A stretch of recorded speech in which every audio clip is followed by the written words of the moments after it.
हिमाचल प्रदेश में तबाही का मंजर है और बात उनके दर्द की जो बेघर हो गए, रातों रात खुद का आशियाना छिन गया, मकान खतरनाक घोषित कर दिए गए और सरकार की तरफ से फिलहाल इन जैसे लोगों का आसरा सामुदायिक भवन की छत के नीचे मिला हुआ है। ऐसे लोगों की तादाद करीब 200 है। देखते हैं हमारे सहयोगी परिमल की शिमला से रिपोर्ट। इस वक्त हम शिमला के कृष्णा नगर में हैं। ये वही जगह है जहां पे करीब 6-7 मकान जमींदोज हो गए, गिर गए और उसके बाद जो उस इलाके के मकान थे जिनको ये माना गया कि खतरनाक हो सकते हैं, उस पर रहने वाले लोगों के लिए सरकार ने फिलहाल कम्युनिटी सेंटर में इंतजाम किया है, जहां पे अपने घर के छतों को छोड़कर फिलहाल ये कम्युनिटी सेंटर में है। पिछले 3 दिनों से इनको यहाँ पे रखा गया है ताकि कोई अगर मुसीबत और खतरा आए तो उस दायरे से ये लोग दूर रहें। तो लोगों से बात करने की कोशिश भी करते हैं। आपका भी अपना घर था वहाँ पे?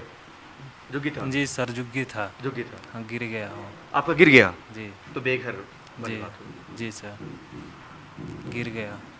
हम लोग बेघर हो गए तो यहाँ पे जो यहाँ के कमेटी मेंबर है वो बोले यहाँ पे रहो, पूरी सुविधा मिलेगा। अब पता नहीं घर कैसे जोड़ के फिर बनाएंगे, तो बनने लायक है नहीं जिस हालत में।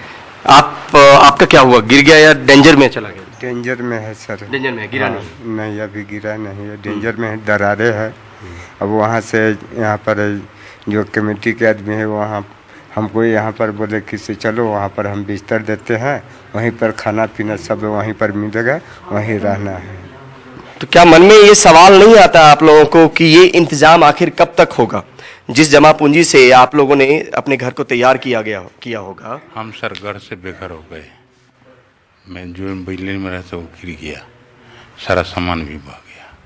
तो मैं यहाँ जा रहे थे ऊपर बस स्टैंड, तो बोले कि ये यहाँ आ जाओ सारे आदमी, मोहल्ला में हम बहुत दिन से रह रहे हैं इस मोहल्ले में। शिमला में कई घरों में दरारें हैं, लेकिन जो कृष्णा नगर का इलाका है यहाँ पे करीब 40 घर ऐसे होंगे जिनको ये घोषित किया गया कि डेंजर है, खतरनाक हो सकते हैं।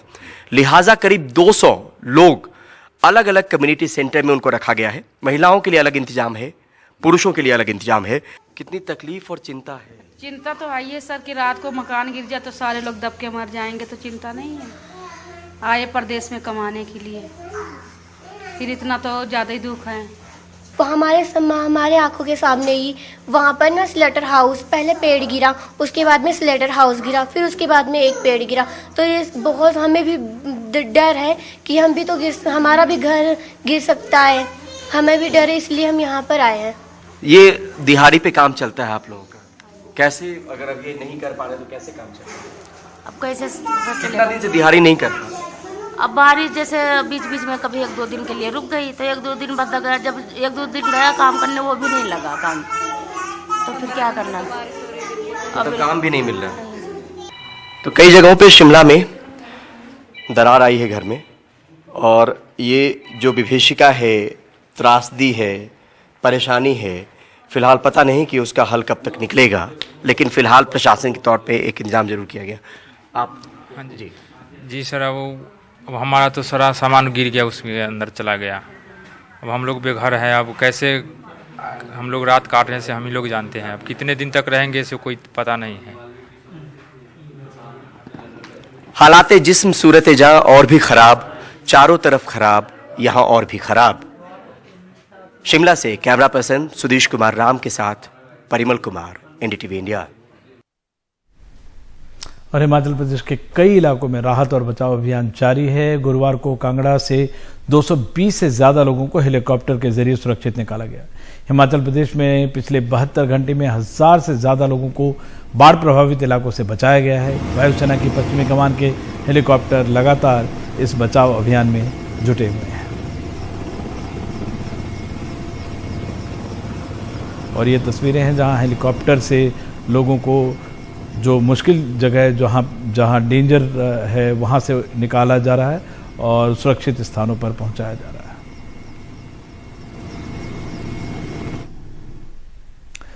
देहरादून के विकासनगर में जाखन गांव में हुए भूस्खलन से करीब 10 गौशालाएं और मकान ध्वस्त हो गए। अचानक आई आफत से वहां अफरा तफरी का माहौल बना हुआ है। लोग घरों से निकलकर सुरक्षित स्थानों पर रहने को मजबूर है। प्रशासन, एसडीआरएफ और पुलिस की टीम बचाव कार्य में जुटी हुई है। ये रास्ता विकासनगर के उस जाखन गांव तक जाता है जिसका अब कोई वजूद नहीं बचा है। इस गांव में 26 परिवार रहते थे। भूधसाव की वजह से पूरे गांव में बड़ी बड़ी दरारें हैं। 10 घर पूरी तरह टूट चुके हैं, बाकी भी टूटने की कगार पर है। यहाँ तक कि आने वाला रास्ता भी कहीं कहीं 10 से 20 फुट तक धंस चुका है। ये हमारा घर था, यहाँ पे हमारी ये जमीन भी थी जो ये बैठी है यहाँ से नुकसान तो बहुत हो गया है।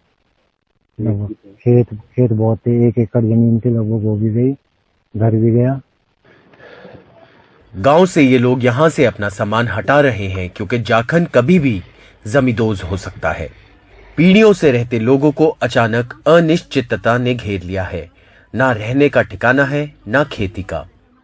कई पीढ़ियों से यही मैं समझू, अभी जैसे 54-55 साल से तुमने भी यही तो क्या बोल सकते हैं, तो प्रकृति का प्रकोप समझ लो, तो ऐसा कुछ हुआ नहीं आज तक। कई पीढ़ियों से समझो, हमारे देखते देखते और सुनने में कभी ऐसा नहीं आया। लगता था कभी जाएंगे यहाँ पे, कभी सोचा नहीं था, तो मजबूरी अब तो जाना ही पड़ेगा। हाई टेंशन लाइन का खंभा कभी भी गिर सकता है। गांव का एकमात्र स्कूल जमींदोज हो रहा है। गांव वाले घरों में खुद ही दीवारों या छतों में छेद कर अपने कागज या राशन निकाल रहे हैं। अभी पता नहीं कहाँ भटकेंगे, कहाँ जाएंगे, कहाँ में मिलेंगे, फिर पूरे गांव के कुछ पता नहीं है। भाई तो हमारे कहाँ जाएंगे, अब इतना ये वही नुकसान, थोड़ा बहुत सामान बचा, बस कुछ नहीं। मेरी बुआ जी थी यहाँ, उनका तो कुछ भी नहीं रहा, मौसी का, बुआ का सब बर्बाद हो गया उनका तो। महिपाल नेगी और उनके रिश्तेदारों के 4 मकान जमींदोज हो चुके हैं। उनके पास सिर्फ शरीर पर पहने हुए कपड़ों के अलावा कुछ नहीं रह गया है। कितने परिवार में थे और कितना नुकसान हुआ आपका? पूरा घर कितने का? 4 मकान है, पूरा ही ध्वस्त हो गया है। कुछ भी घर से कुछ भी नहीं निकाल, बदन पे जो कपड़े है वही निकाल पाए। अभी मैं देख रहा था कि आप यहाँ पे कुछ तोड़ के सामान निकाल रहे थे। सिर्फ एक डायरी सी फाइल है, डायरी निकाल पाए एक, बाकी उसमें से कुछ नहीं निकाल पाए। डॉक्यूमेंट्स के लिए डॉक्यूमेंट्स ही और बस, बाकी कुछ नहीं। कितना टाइम हो गया था आपको यहाँ रहते हुए? मेरे ख्याल से कहीं एक कम से कम 80 साल पुराना है, पीढ़ियाँ गुजर गई इसमें। आपको लगता है कि अब शायद यहाँ लौटना ना हो? मुश्किल है अब तो, हम लौटना तो यहाँ तो मुश्किल ही। अब रहने के लिए तो यहाँ पे कोई साधन ही नहीं, अब कहाँ रह पाएंगे यहाँ पे।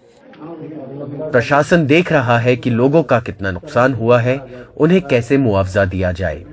हमारे पुलिस विभाग भी मौजूद है, कृषि विभाग, फॉरेस्ट विभाग, सिंचाई विभाग, बिजली विभाग, बहुत विभाग सब मौजूद हैं। सबके द्वारा अपने अपने संबंधित किया जा रहा है और हमारे स्तर से जो भी सहायता दे है उसको भी अभी वितरण किया जा रहा है। जिनके पूर्ण क्षतिग्रस्त हैं उनको 1,30,000 रुपये सहायता दी जा रही है और खाद्यान्न की जो नष्ट हुआ है 5,000 रुपये प्रति परिवार सहायता दी जा रही है। अब चुनौती इस गांव में बेदखल लोगों को फिर से बसाने की है। जाखन से किशोर रावत की रिपोर्ट, एनडीटीवी इंडिया। पंजाब के कई इलाकों में भी बाढ़ जैसे हालात हैं। गुरुवार को मुख्यमंत्री भगवंत मान ने बाढ़ प्रभावित होशियारपुर का दौरा किया। इस दौरान उन्होंने टांडा कस्बे में बाढ़ में फंसे एक परिवार को एनडीआरएफ की मदद से निकाला। भगवंत मान ने कहा कि जो भी नुकसान हुआ है पंजाब सरकार उसकी भरपाई करेगी।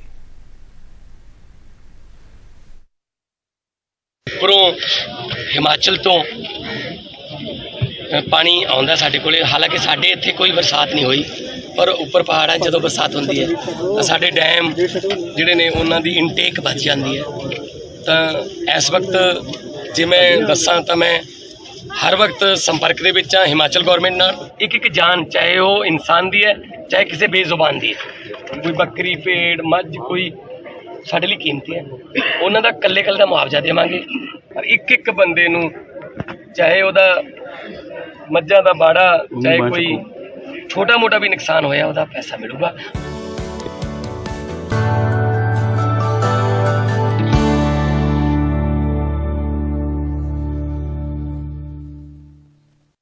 साइबर फ्रॉड हमारे समय का एक बड़ा चैलेंज है, बड़ी चुनौती है।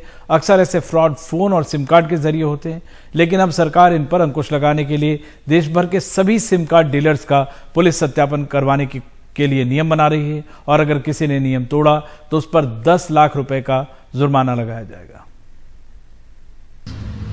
सिम कार्ड से होने वाली धोखाधड़ी और फर्जीवाड़े को रोकने के लिए मोदी सरकार ने नए कदमों का ऐलान किया है। बल्क या थोक कंज्यूमर्स की श्रेणी समाप्त कर दी गई है। अब बल्क कंज्यूमर्स की जगह बिजनेस कंज्यूमर्स की श्रेणी बनाई गई है। बिजनेस कंज्यूमर्स के लिए भी कुछ शर्तें लगाई गई हैं। बिजनेस कंज्यूमर्स को बल्क कनेक्शन लेने के लिए अब कंपनी का जीएसटी या कोई अन्य दस्तावेज देना होगा। इस बात को भी अनिवार्य बनाया गया है कि जब कंपनियां अपने कर्मचारियों को सिम कनेक्शन दें तो उनका भी केवाईसी करवाया जाए। हालांकि सरकार ने साफ किया कि नए कदमों का असर फैमिली प्लान के तहत लिए जाने वाले सिम कनेक्शन पर नहीं पड़ेगा। बल्क कनेक्शन के नाम पे खूब सारे सिम ले लिए और एक डिवाइस होता है सिम बॉक्स। सिम बॉक्स के अंदर एक साथ खूब सारे सिम डाले जाते हैं और उस एक सिम बॉक्स के जरिए से फिर बहुत सारे ऑटोमेटेड कॉल्स होते थे। बल्क सिम कार्ड्स की व्यवस्था का बहुत जबरदस्त दुरुपयोग करती है। क्यों? क्योंकि एक तो उन्हें बल्क में एक साथ बहुत सारे सिम कार्ड्स बेचने का मौका मिल जाता है, तो वहां पर क्योंकि जवाबदेही नहीं होती, हमारे यहाँ नॉर्म्स प्रॉपर्ली डेवलप नहीं हो रखे, तो बहुत बार देखने को आया है कि टेलीकॉम कंपनीज या उनके जो मुलाजिम होते हैं वो इस लैक ऑफ व्यवस्था का इस्तेमाल करते हुए इसकी ब्लैक मार्केटिंग करनी शुरू कर देते हैं सिम कार्ड्स की, और ये सिम कार्ड्स अक्सर साइबर क्रिमिनल्स को बेचते हैं।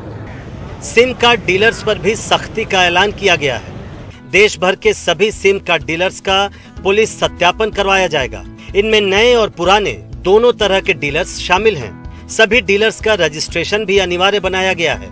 देश भर में फिलहाल करीब 10 लाख सिम कार्ड डीलर्स हैं। 67,000 डीलर्स को ब्लैकलिस्ट किया है। 67,000 जो सिम के डीलर्स होते हैं, सिम बेचते हैं ना, सिम कार्ड जहां पे बेचते हैं, उसके 67,000 डीलर्स को ब्लैकलिस्ट किया है और उसमें 300 एफआईआर्स भी रजिस्टर किए। अश्विनी वैष्णव ने जानकारी दी कि मई के महीने में सरकार ने संचार साथी नाम से एक पोर्टल लॉन्च किया था, जिसका मकसद मोबाइल ग्राहकों को सुरक्षा और सुविधा मुहैया करवाना है। वैष्णव ने बताया कि पोर्टल लॉन्च होने के काफी सकारात्मक परिणाम सामने आए हैं। 52 लाख फर्जी मोबाइल कनेक्शन को बंद किया गया। चोरी के 17,000 हैंडसेट को ब्लॉक किया गया है। 66,000 व्हाट्सएप अकाउंट को ब्लॉक किया गया है, जबकि 3 लाख चोरी हुए मोबाइल को लोकेट किया गया है।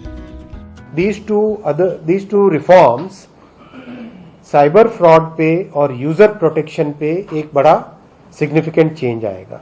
साइबर अपराधों और धोखाधड़ी को लेकर सरकार सख्त है और उसका कहना है कि आने वाले दिनों में ऐसे कई और कदम उठाए जाएंगे। हालांकि जानकार मानते हैं कि अगर टेलीकॉम कंपनियां भी सरकार का साथ दें तो ऐसे मामलों को रोकने में काफी हद तक सफलता मिल सकती है। नई दिल्ली से एनडीटीवी इंडिया के लिए प्रशांत।